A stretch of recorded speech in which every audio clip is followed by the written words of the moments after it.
부활주일입니다. 우리 부활주일 인사를 좀 나누시면 좋겠는데, 옆에 분과 인사 나누실 때 할렐루야 우리 주님 부활하셨습니다 이렇게 인사하시는 겁니다. 인사 나누시겠습니다. 앞뒤로도 나누시죠. 뭐 옆에 분다 지금 앞뒤로도 할렐루야 우리 주님 부활하셨습니다. 예, 그래요. 감사합니다. 우리가 주일 이렇게 부르잖아요. 원래 주일은 안식일이 아닙니다. 안식 후 첫날이에요. 그래서 1년 52주 모든 주일은 다 예수님의 부활을 기념하는 날입니다.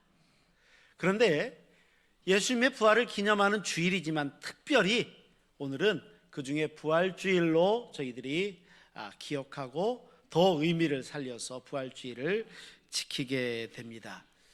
지난 한 주 동안 우리가 특별 새벽 기도회를 하면서 베다니에 있었던 한 여인으로부터 출발해서 마지막 날 예수님의 무덤을 찾아갔던 막달라 마리아에 이르기까지 예수님의 주변에 있었던 사람들이 어떻게 교회로 변해져 가고 자기의 믿음을 다시 한번 되찾고 신앙인의 모습을 확인했는지를 살펴보았습니다.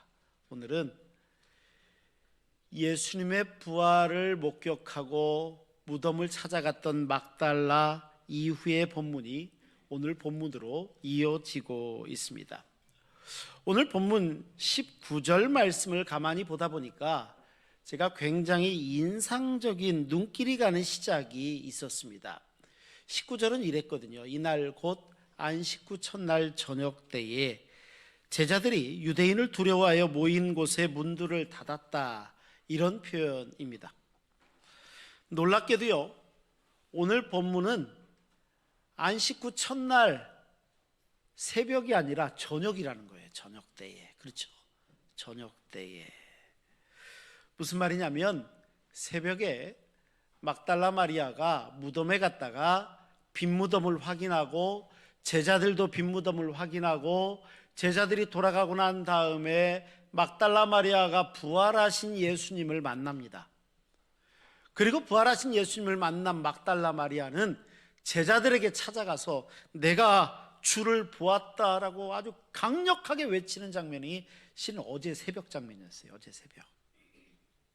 그런데요, 오늘 본문은 그날 저녁 때라는 겁니다. 저녁 때에. 이상하죠?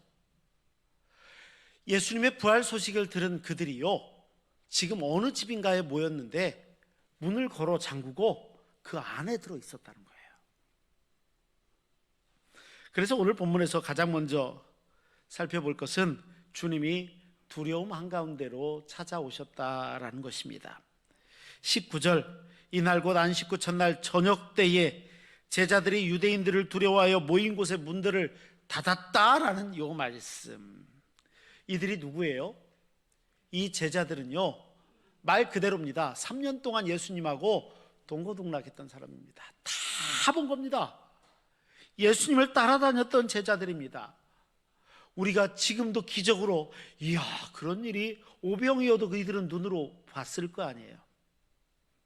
죽었던 나사로가 다시 살아나서 무덤 문을 열고 걸어 나오는 것, 이들도 봤을 것 아닙니까? 거대한 폭풍 때문에 그들 다 죽는 줄 알았습니다, 바다에서. 그런데 주님 말씀 한마디에 폭풍이 잠잠게 되는 그 현장에 있지 않았겠습니까? 게다가 그날 새벽입니다. 막달라 마리아가 찾아와서 내가 예수를 보았노라, 내가 주를 보았노라, 이 말을 듣고 난 다음인데도 그들은 문을 닫고 그 집 안에 들어가 있었다는 것입니다. 왜 그랬을까요? 이게 단순히 외부의 위협, 유대인들이 두려워서 단지 그것 때문만 그랬을까요? 다른 요인들도 얼마든지 있을 수 있다는 겁니다. 먼저 그들의 부끄러운 과거 때문이었을 수도 있습니다. 불과 며칠 전입니다. 아무리 길게 잡아도 만 3일이 안 됐습니다. 3일 전에 그들은요, 겟세마네에서 예수님 두고 도망갔고요, 예수님 재판받을 때 아무도 옆에 없었고요, 십자가 곁에 간 건 여성들밖에 없었어요. 그들의 부끄러운 과거입니다. 그렇게 예수님을 따라다녔는데 게다가 수제자였던 베드로는 어떻게 해요? 나는 예수를 도무지 모르겠노라 3번이나 부인해요. 3번이나. 이게 참 가당키란 말입니까? 그런데 이 일을 했다는 거예요. 이날 이후로 그들은 세상으로부터 문을 닫고 자기들이 쌓은 성 안으로, 문 안으로 도망쳐 들어가기 시작했습니다. 그러니까 이건요, 일종의 죄책감, 유대인들이 자기를 죽이려고 하니까 두려움, 에이, 내가 이제 와서 어떻게 고개를 뻣뻣이 들고 예수님을 만나, 난 그럴 자격 없어, 수치심, 이 모든 게 다 포함되더니 그들은 문을 걸어 잠그고 그 안으로 들어가 있는 것입니다. 그런데 저는 묵상하면서 이런 묵상도 함께 했습니다. 이들의 모습을 가만히 살펴보다 보니까 오늘 우리의 모습이 그 안에 자꾸만 보이더라는 겁니다. 우리요, 주님이 부활하신 거 다 잘 압니다. 오늘 그거 모르고 여기 앉아 계신 분 계세요? 다 알아요. 주님이 우리를 늘 붙들고 계시다는 것, 내가 주의 사랑 안에 있다는 것, 이것도 압니다. 그 결과가 뭐예요? 오늘 여기 앉아서 예배 드리시잖아요. 부활주일에 주의 전에 나온 게 그냥 나왔겠습니까? 이 모든 게 모였으니까 나왔죠. 그런데 연약한 우리에게는 생각해 보니까 어느 순간순간 문을 닫고 도망치듯이 들어가 있는 데가 있더라는 것입니다. 자꾸만 실패가 반복됩니다. 그곳에 있고 싶지 않습니다. 그러면 도망쳐 들어갑니다. 그리고 문을 걸어 잠굽니다. 나하고 관계된 사람들 중에 내 마음을 아프게 하고 내 관계를 틀어지게 하고 내가 설 자리를 다 없애버리는 사람들이 있는 것 같으면 이 관계의 아픔을 뒤로하고 문을 잠그고 들어가 버립니다. 당장 내일 일도 잘 모르겠습니다. 오늘 어떻게 해야 될지 모르겠습니다. 불확실한 미래가 나를 자꾸 누르는 것만 같습니다. 그러면 나는 도망쳐 문을 닫고 들어가 버립니다. 나 같은 사람이 뭘 해? 나같이 부족하고 허물 많은데. 스스로 자기를 정죄합니다. 그리고 문을 닫고 그 안으로 들어가 버릴 때는 없냐는 거예요. 우리도 그렇죠. 마음 문을 닫고 숨어 버리는 것입니다. 그렇습니다. 제자들이 그랬다는 거예요. 그런데 주님은 이 제자들이 이런 상황일 때 찾아오신 겁니다. 19절 다시 한번 읽어볼까요? 우리 이번엔 같이 읽겠습니다. 19절 함께 읽습니다. 이날 곧 안식 후 첫날 저녁 때에 제자들이 유대인들을 두려워하여 모인 곳에 문들을 닫았더니 예수께서 오사 가운데 서서 이르시되 너희에게 평강이 있을지어다. 아멘. 문이 열린 것도 아니었습니다. 주님이 문이 열리기를 기다리신 것도 아닙니다. 그런데요, 그 닫힌 문을 통과해서 주님이 오셨습니다. 그리고 그들 한가운데 중심에 똑 서십니다. 주님이 그 가운데 서십니다. 그들의 두려움 가운데 서셨고요, 그들의 부끄러움 가운데 서셨고요, 수치 가운데 서셨고요, 그들 스스로 실패했다고 여겨지는 모든 상황의 한복판에 주님이 딱 서십니다. 그리고 뭐라고 하세요? 너희에게 평강이 있을지어다. 너희에게 평강이 있을지어다. 놀랍지 않습니까? 주님의 음성이요. 이 평강은요, 단순한 인사가 아닙니다. 히브리어로 평강은요, 샬롬입니다. 우리 너무 잘 아는 단어예요. 샬롬. 샬롬은요, 깨어진 것이 온전해지는 것이고요, 끊어진 것이 다시 이어지는 것이고요, 흩어진 것이 하나가 되어지는 온전한 전인적인 회복을 우리는 샬롬 이렇게 말합니다. 주님은 두려움의 한가운데 오셨습니다. 그리고 깨어지고 아파하고 숨어버린 제자들을 다 아시는 것처럼 회복을 선포하시는 겁니다. 너희에게 평강이 있을지어다. 주님은요, 평강을 선포하시기 전에 어이구 너 같은 것도 제자라고 그때 왜 도망쳤어? 이걸 물으시지 않으셨습니다. 야, 주님 모른다고 하지, 나 모른다고 하지 않았어? 그럼 회개해야지. 이 말씀도 하시지 않으셨습니다. 그냥 오셨습니다. 그리고 다 아시는 것처럼 너희에게 평강이 있을지어다. 이것이야말로 부활의 능력이 아니겠습니까? 평강을 선포하신 그 주님은요, 그래 이제 좀 평강을 받아들일 만한 준비가 됐네 라고 하신 게 아닙니다. 준비가 안 됐음에도 불구하고 문이 닫힌 그 자리, 그곳에서, 두려움이 가득한 그곳에서 먼저 찾아오시는 분이 주님이십니다. 교회가 그렇습니다. 교회는요, 완전한 사람들이 모이는 공동체가 절대 아닙니다. 두려움을 완전히 극복하고 온전해진 사람들이 모이느냐? 그것도 아닙니다. 우리가 특세를 통해서 살펴본 것처럼 교회는요, 그 십자가 앞에서 내가 얼마나 연약한지를 깨달은 사람들이 모이는 곳입니다. 십자가가 눈앞에 있지만 십자가 너머의 기쁨을 바라봤던 사람, 예수 그리스도를 바라보는 사람, 내가 부족하고 허물 많지만 저 너머에 하나님의 나라가 있음을 발견하는 사람, 이 사람들이 모인 공동체를 우리는 교회다 이렇게 얘기합니다. 부족하기에 모이는 겁니다. 그리고 이 사랑의 신앙 공동체인 교회는요, 부활하신 주님이 그 한가운데 서 계시는 것이고요, 말씀하시는 것이고요, 그 연약한 이들을 통하여 교회를 세우신다는 사실을 믿는 사람들입니다. 오늘 우리 안에 주님이 오셔야 됩니다. 그리고 주님이 말씀하시는 것처럼 너희에게 평강이 있을지어다, 이 말씀을 듣는 사람들입니다. 누가 그렇게 하시겠습니까? 오늘 예배하는 우리 신흥의 성도들이 너희에게 평강이 있을지어다 말씀하시는 주님의 음성을 모두 다 들으시기를 바랍니다. 우리가 들어야 됩니다. 들어오신 주님은요, 두 번째로 당신의 상처를 보여주십니다.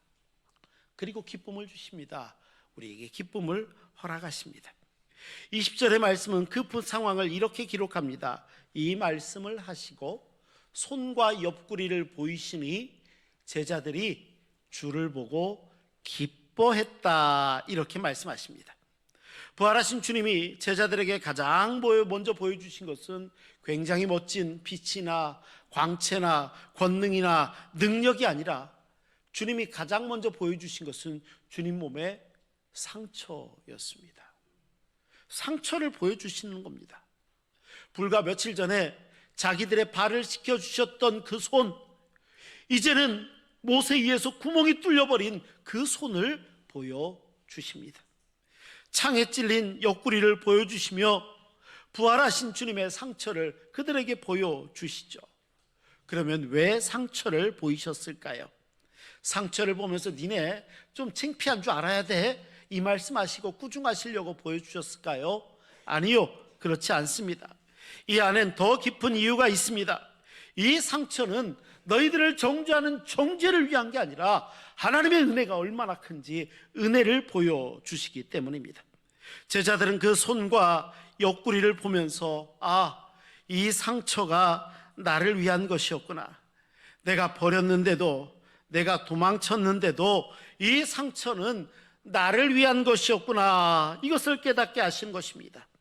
맞습니다. 상처는요, 부끄럽고 정죄하는 게 아니라 오히려 용서였고 사랑이었던 표시가 되어지는 것입니다. 2차 세계대전 때 노르망디 상륙작전에 참여했다가 큰 부상을 입고, 오른손에 아주 큰 부상을 입고 귀국했던 한 미국 병사가 있습니다. 그런데 이분은요, 고향에 가서요, 자기 오른손을 다친 것을 누구에게 보여주고 싶지도 않습니다. 다른 사람들을 만나려고 하지도 않습니다.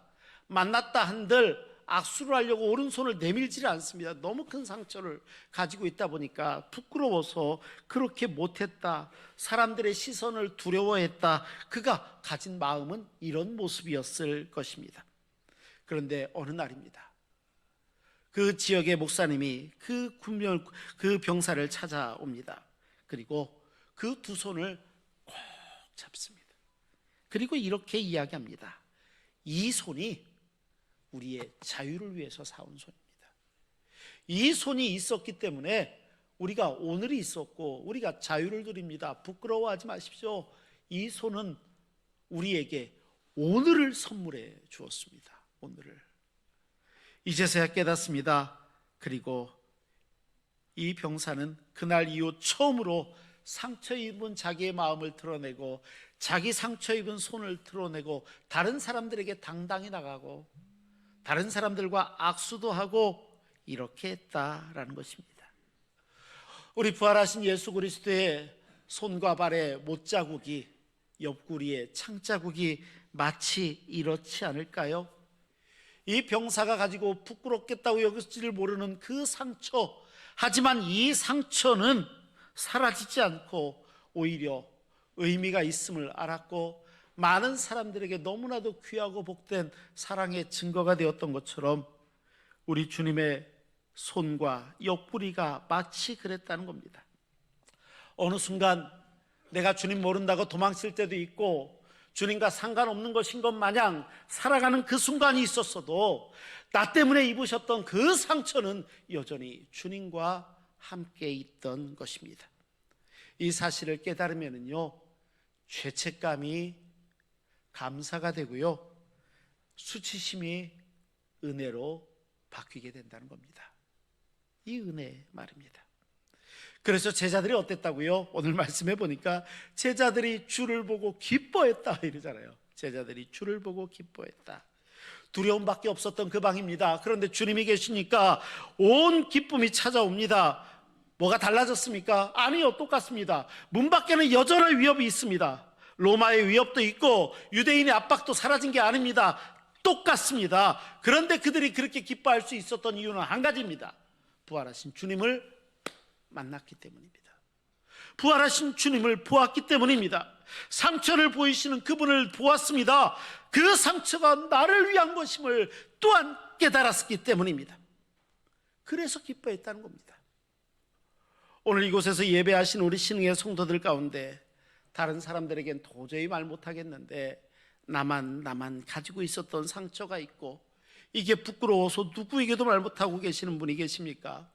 바라기는 그런 분 한 분 한 분의 마음의 상처에 삶 가운데 부활하신 우리 구주 예수 그리스도의 위로와 치유가 함께 하시기 바랍니다. 이 은혜를 누리시기를 바랍니다. 주님은요, 우리를 너무 잘 아십니다.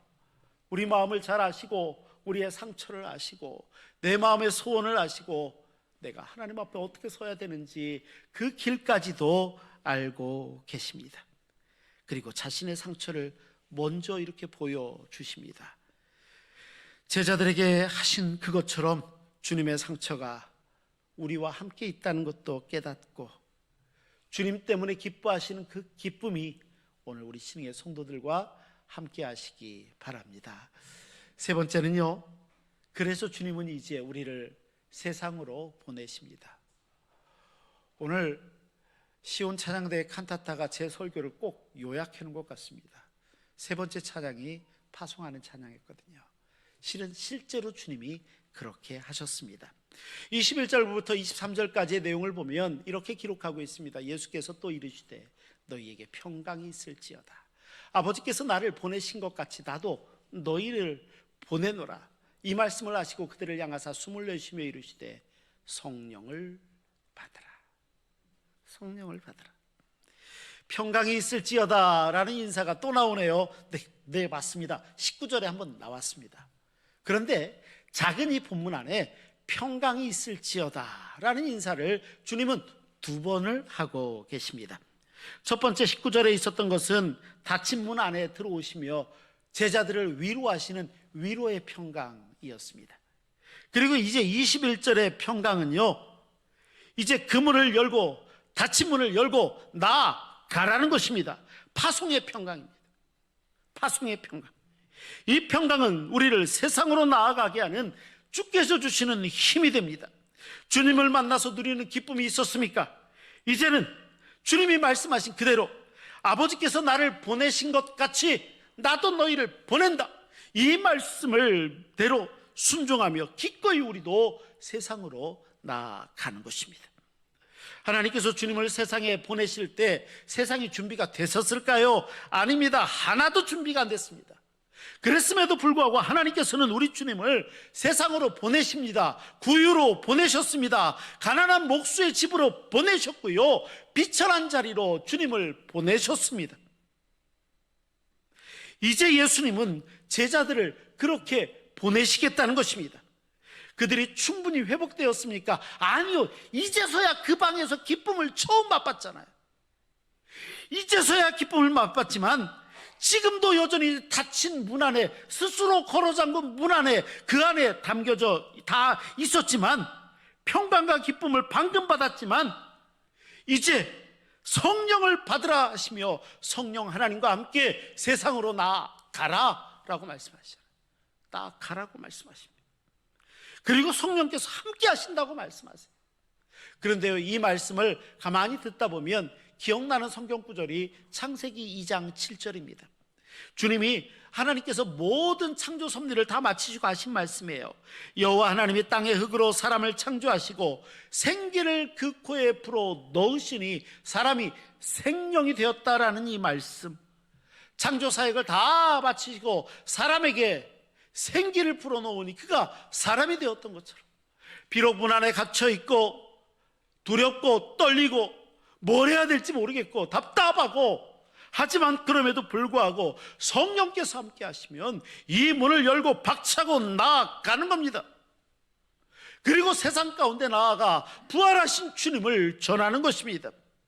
주께서 숨을 불어넣으시고 성령께서 함께 하시니 두려움으로 굳어있던 사람에게, 수치심으로 웅크린 사람에게, 실패로 주저앉아 있는 사람에게 이렇게 말씀하시는 겁니다. 다시 살아나라, 다시 일어나라, 다시 나아가라 라는 겁니다. 세상 가운데로 나아가게 하시는 주님의 그 음성입니다. 맞습니다. 교회는 이렇게 출발합니다. 교회는 그들 스스로 일어선 사람들이 아닙니다. 주님이 불어 넣어주신 숨으로 살아가는 사람, 성령 하나님께서 살게 하시는 사람, 이런 사람들의 모임이 교회입니다. 교회는 그렇습니다. 우리 자신의 힘으로 살아가는 게 아니라 부활하신 주님께서 주시는 힘과 능력으로 살아가는 사람, 이러한 삶을 부활의 삶, 이러한 신앙을 부활신앙, 그리고 살아가는 삶이 그리스도인의 복음 증거의 삶을 살아가게 되는 것입니다. 2000년 교회의 역사는 모든 주일을 이렇듯 주님의 부활을 기념하는 날로 지킵니다. 그리고 날마다 우리를 주일이 지나면 세상 가운데로 파송합니다.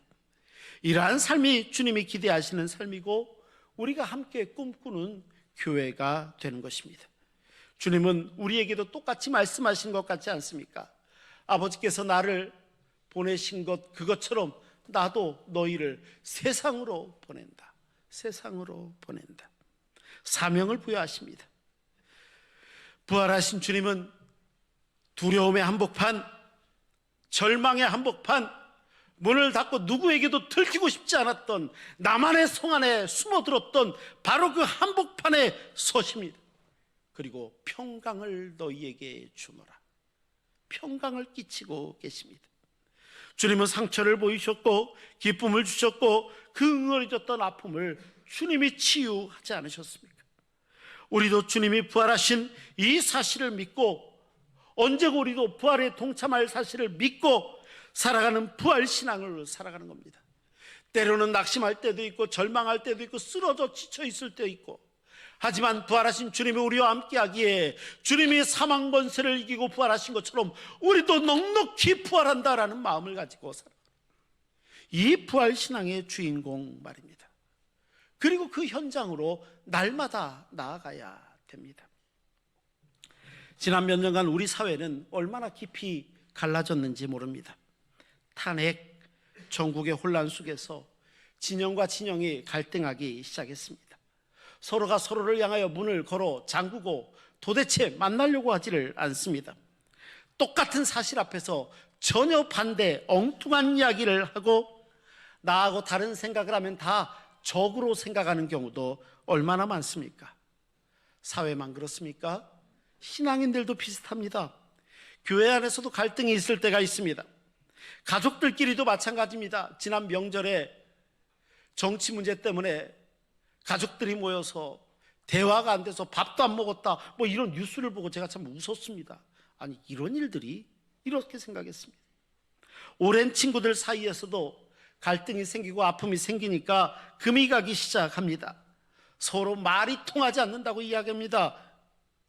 이게 개인의 문제면 그런가 보다 하겠는데 요즘은 국가 간에도 그런 것 같습니다. 옳고 그름을 따지기 전에요, 자국의 이익에 있느냐 없느냐 때문에 너무 쉽게 전쟁이란 말을 떠올립니다. 요즘 뉴스 틀어보면요, 전쟁 얘기가 빠질 때 있습니까? 어디서 전쟁이 됐다, 호르무즈 해협이 어떻다, 어디가 폭격을 했다더라, 어디의 갈등은 몇십 년 동안 이어진다더라. 계속해서 너무 쉽게 전쟁 얘기가 있지 않습니까? 오늘 우리가 나아가야 될 곳이 어디겠습니까? 오늘 주님은 그 아픔과 두려움의 현장 한가운데 서셨습니다. 거기를 누가 오라고 한 자리도 아니었고요, 초대장 받고 간 자리도 아니었습니다. 유대인을 두려워하는 자가 그 안에 있었고, 도망친 죄책감 때문에 뭘 해야 되나 이 생각 가진 사람도 그 안에 있었고, 그럼에도 불구하고 자리를 지켰던 누구, 하지만 할 말이 없었던 누구, 그 사람도 그 자리에 있었을지 모릅니다. 그 복잡하고 어수선한 방 한가운데 주님이 가운데에 서십니다. 그리고 너희에게 평강이 있을지어다 말씀하시는 주님의 마음을 우리가 기억해야 됩니다. 샬롬은 갈등이 사라진 상태가 아닙니다. 모두의 의견이 기가 막히게 하나로 일치하는 자리도 상태도 아닙니다. 오히려 깨어진 것이 회복되는 것이고 끊어진 것이 다시 이어지는 겁니다. 샬롬은요, 서로 다른 차이를 지워버리는 것이 아니라 차이를 넘어서 서로 연결하는 게 샬롬입니다. 오늘 이 자리에 모여 예배하는 우리도 마찬가지입니다. 어떻게 우리가 다 똑같은 마음을 가질 수 있겠습니까? 요즘 지방선거 때문에 시끌시끌하던데 지방선거 때 우리가 다 똑같은 표를 찍힐 수 있겠습니까? 생각들이 다 다를 텐데. 얼마든지 그럴 수도 있을 것 같기는 합니다만, 그럼에도 불구하고, 다 다름에도 불구하고 오늘 우리가 이 자리에 모여서 예배하고 있지 않습니까? 이게 가능한 것은 주님이 계시기 때문입니다.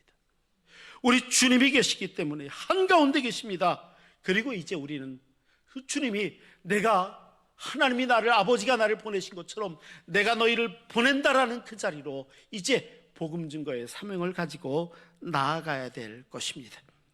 문이 잠겨 있는 그 갈라진 자리, 대화가 끊어진 그 관계의 자리, 서로 등을 돌린 그 사회의 한복판에 주님이 보내신 것처럼 부활신앙을 가지고 우리를 그곳으로 보내시는데, 그곳에서 예수 그리스도의 부활을 선포하고 복음의 능력을 선포하고 하나님의 나라를 이루기 위해서 우리 다 같이 노력해야 되지 않겠습니까? 그래서 부활을 경험한 사람들이 세상에 줄 수 있는 가장 강력한 증거는 화려한 말발이 아니라는 겁니다. 갈등과 아픔의 현장에서 먼저 손을 내미는 바로 그것이 부활을 경험한 사람들의 모습이어야 됩니다.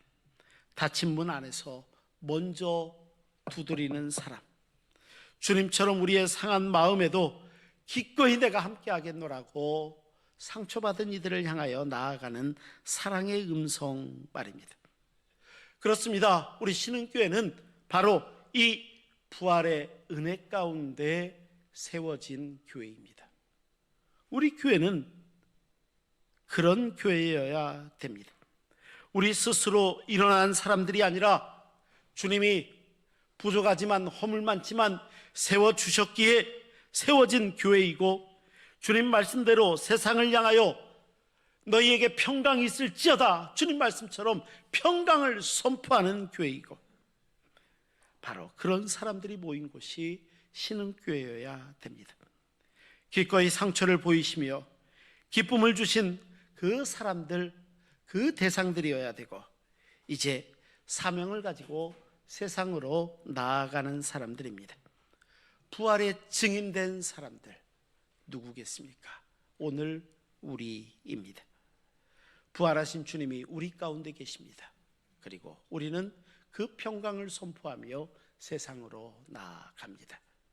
이러한 하나님의 은혜와 축복이 우리 신의 성도들의 삶 가운데, 기도하는 모든 제목 가운데, 이 나라 민족과 온 세계 열방 가운데 주의 은혜로 함께 하시기를 간절히 축원합니다. 기도하시겠습니다. 걸어가시고. 자비로우신 아버지 하나님, 부활하신 주님이 우리 가운데 계시고 평강을 주노라 말씀하신 것처럼 이제 보내심을 받은 우리도 세상 가운데 부활의 증인으로 살아갈 수 있도록 인도하여 주옵소서. 예수 그리스도의 이름으로 기도하옵나이다. 아멘.